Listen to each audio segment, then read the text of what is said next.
Evergrande Group dan dampaknya bagi hubungan AS-China. Ada pepatah yang mengatakan bahwa ketika China bersin, seluruh dunia akan terkena flu. Lalu, apa yang terjadi ketika China sedang tidak sehat? Negara dengan perekonomian terbesar kedua di dunia, dengan populasi lebih dari 1,4 miliar penduduk, tengah menghadapi sejumlah masalah, termasuk pertumbuhan ekonomi yang melambat sesudah COVID-19, tingginya pengangguran kaum muda, dan pasar properti yang kurang sehat dengan ditahannya bos raksasa Evergrande Group, Xi Jiayin, beberapa hari yang lalu. Bos raksasa properti yang berusia 64 tahun itu telah menyebabkan dua permasalahan besar.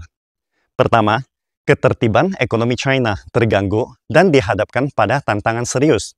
Kedua, pengajuan perlindungan kebangkrutan Evergrande di AS. Tindakan pemindahan asetnya akan memicu pertempuran hukum keuangan dengan AS yang berdampak besar pada China. Penahanan Xi Jiayin menandakan berakhirnya penanganan darurat 2 tahun yang sebelumnya diberikan kepada Evergrande Group. Hari ini, saatnya Beijing mengakhiri tindakan tidak bertanggung jawab Evergrande Group dan dampak negatif yang ditimbulkannya. Perlu diketahui, Beijing tidak segera bertindak bukan karena tidak mau, tetapi karena belum saatnya. Pemerintah pusat memberikan Evergrande Group waktu dan peluang untuk menyelesaikan masalah utang dan proyek perumahan yang mangkrak. Pada saat Evergrande mengalami kebangkrutan pada September 2021, utang Evergrande telah mencapai 328 miliar dolar, yang hampir setara dengan total asetnya. Itulah sebabnya pemerintah Beijing memberikan kesempatan kepada Evergrande untuk menyelamatkan proyek perumahannya terlebih dahulu. Jika Beijing langsung turun tangan, berarti pemerintah China akan langsung mengambil alih dan menyelesaikan semua aset Evergrande beserta masalah utangnya. Tujuan Beijing adalah memastikan Xi Jiayin tidak mengalihkan asetnya ke luar negeri dan melindungi kepentingan pembeli properti dan para pemegang utang. Jika Evergrande berhasil menyelesaikan proyek perumahannya, maka utangnya akan dapat sebagian besar dilunasi, dan Evergrande memiliki peluang untuk bertahan. Demikian pula halnya dengan aset pribadi Xi Jiayin. Sebenarnya, pada tahun 2022, Beijing pernah memiliki rencana seperti ini, memungkinkan kota-kota individu untuk mengambil alih proyek perumahan Evergrande yang belum selesai dan melikuidasinya. Dana dari perusahaan BUMN akan digunakan untuk mengambil alih aset berharga Evergrande, dan kemudian digunakan untuk menyelesaikan proyek perumahan. Namun, Xi Jiayin menolak proposal ini dengan alasan Evergrande memiliki kemampuan untuk menyelesaikan proyek perumahan.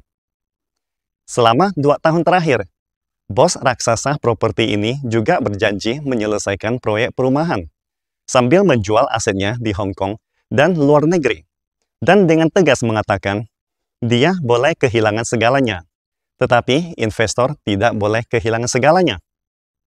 Pernyataan ini terdengar sangat bagus dan tulus, bukan? Namun, kenyataannya dia terbukti hanya pandai berbicara daripada bertindak.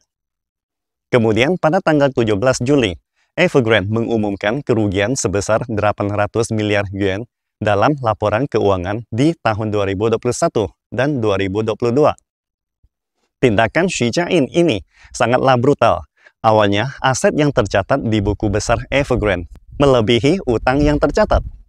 Tetapi Evergrande mengumumkan kerugian 800 miliar yuan yang menyebabkan aset yang tercatat di buku besar Evergrande tiba-tiba berkurang hampir 800 miliar yuan dari utangnya.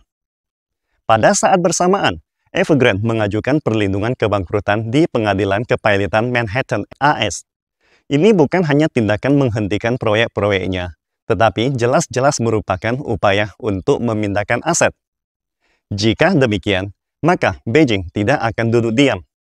Inilah mengapa pada tanggal 28 September lalu, Xi Jiayin langsung ditangkap dan menghentikan perdagangan saham perusahaannya.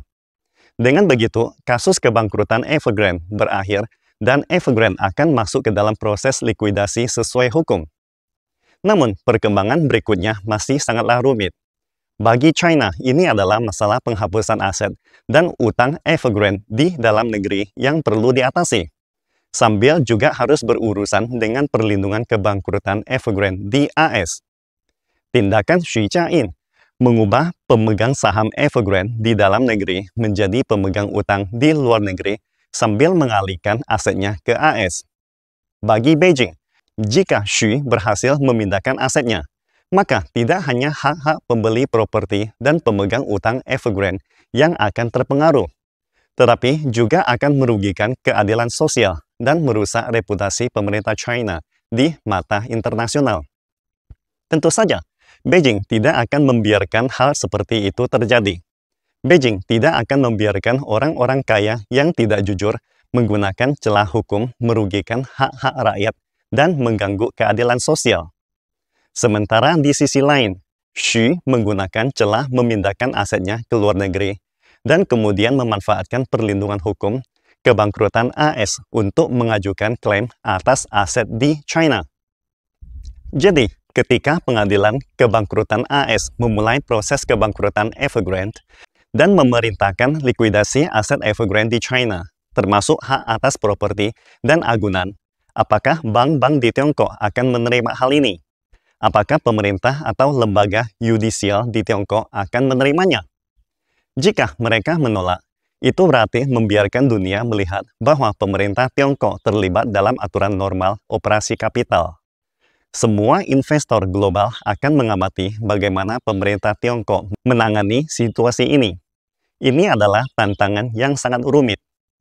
Selanjutnya, ketika pengadilan kebangkrutan AS memerintahkan semua kreditur di Tiongkok untuk mengajukan pernyataan klaim yang akan mencakup banyak informasi sensitif, termasuk semua informasi yang pernah berhubungan dengan Evergrande di masa lalu. Apakah para kreditur ini akan menyerahkan data dan informasi kepada pengadilan kebangkrutan AS? Jika mereka menolak, itu berarti mereka harus mengabaikan klaim kerugian mereka. Pada saat itu, semua bisnis dan data keuangan akan diekspos kepada pengadilan kebangkrutan AS. Perlu diketahui, para kreditur Evergrande sangatlah banyak, termasuk perusahaan milik negara, pemerintah daerah, dan bank dengan latar belakang BUMN. Sehingga informasi dan data yang sensitif akan terungkap kepada pengadilan kebangkrutan AS. Jika pengadilan AS mendapatkan semua data ini, bisa dibayangkan kejahatan apa yang bakalan dilakukan AS nantinya. Dari sudut pandang yang berbeda ini, para pemegang utang menggunakan perusahaan induk mereka untuk membekukan aset global, melakukan restrukturisasi perusahaan yang merupakan langkah penting yang sah untuk melindungi hak-hak pemegang utang mereka sendiri. Tiongkok saat ini sedang menuju ke arah keterbukaan terhadap dunia, sehingga perlu menghormati dan mengikuti prinsip-prinsip hukum internasional yang ada. Oleh karena itu, jika pemerintah dan lembaga yudisial Tiongkok tidak menerima tindakan ini akan mempengaruhi kepercayaan perusahaan multinasional yang berbisnis di Tiongkok. Bahkan lebih dari itu, jika tindakan pemindahan aset Xi Jiayin kali ini berhasil, pasti akan berdampak sangat buruk. Perusahaan properti Tiongkok lainnya mungkin akan mengikuti jejaknya dan mencari keuntungan di dalam negeri dan memindahkan aset ke luar negeri. Pada saat itu, modal Tiongkok akan menjadi sasaran eksploitasi para modal besar, baik dalam negeri maupun luar negeri. Ini adalah masalah yang sangat serius. Itulah mengapa pemerintah Tiongkok tidak menyelamatkan Evergrande pada saat itu atau mengizinkan Xi Jiayin bangkrut. Jika pada saat itu Evergrande bangkrut, bos raksasa properti ini pasti akan melarikan semua uangnya, meninggalkan utang kepada para kreditur, dan sekaligus menghentikan banyak proyek pembangunan, merugikan hak-hak pembeli properti. Saat ini, penanganan Evergrande Group oleh Tiongkok dan AS sedang memasuki fase hukum, yang berdampak perang hukum dan ekonomi antara dua superpower dunia saat ini. Akibatnya, Tiongkok mungkin perlu mengambil tindakan seperti: pertama, pengadilan Tiongkok perlu mengambil langkah cepat daripada pengadilan kebangkrutan Manhattan AS sebelum AS memerintahkan pembekuan aset Evergrande di Tiongkok. Kedua, pemerintah Tiongkok perlu mengambil tindakan hukum dan administratif mengatasi situasi pasca kejadian untuk masalah semacam ini. Misalnya, apakah ada kemungkinan memperbaharui atau menguatkan undang-undang yang memungkinkan pengawasan dalam situasi tertentu, mencegah tindakan pemindahan aset oleh para raksasa perusahaan? Atau, apakah ada kemungkinan untuk melakukan audit utang pada perusahaan tertentu dalam situasi tertentu? Tentu saja, semua ini harus dilakukan tanpa mengganggu operasi normal perusahaan. Kesimpulannya, tindakan kejahatan Xu Jiayin telah menjadi contoh dan kesan buruk pada masyarakat dan pemerintah Tiongkok, termasuk masalah aliran modal, keamanan finansial, perlindungan investor, dan masalah investasi dana lintas negara. Oleh karena itu, perang hukum keuangan antara adidaya Tiongkok dan AS mungkin akan berlangsung selama beberapa waktu. Tindakan pidana Evergrande Group telah memberikan tekanan pada Beijing untuk semakin memperketat pengawasan terhadap modal finansial. Namun, di sisi lain, masyarakat Tiongkok justru akan lebih mendukung Beijing dalam mengawasi modal finansial. Sebagai contohnya, pada November 2020, peluncuran saham Ant Group Financial berhasil dihentikan, yang pada saat itu juga menimbulkan banyak kontroversi. Banyak media barat memprovokasi pemerintah Beijing campur tangan terlalu banyak, sambil mengkritik Tiongkok kembali ke jalur lama. Namun sebaliknya, justru banyak masyarakat Tiongkok mendukung Beijing karena tidak ingin perusahaan besar semacam itu berkembang semaunya di pasar keuangan. Selain itu, para bos raksasa ini berasal dari masyarakat Tiongkok sendiri. Mereka berkewajiban mengabdikan diri pada masyarakat. Mereka tidak boleh menggunakan kekosongan hukum untuk merampas kekayaan masyarakat dan memindahkan aset ke luar negeri. Tiongkok telah mengalami perkembangan ekonomi yang sangat pesat selama beberapa dekade terakhir, sehingga sudah saatnya Beijing membersihkan segalanya. Oleh karena itu, masyarakat Tiongkok akan lebih mendukung pemerintah Beijing untuk mengawasi sektor keuangan, sektor properti, dan perusahaan lainnya. Karena pengembangan yang teratur adalah yang terbaik bagi semua pihak. Pastikan Anda subscribe dan follow akun ini supaya senantiasa mendapatkan info terbaru tentang teknologi terkini AI berkaitan. Salam Indonesia Maju!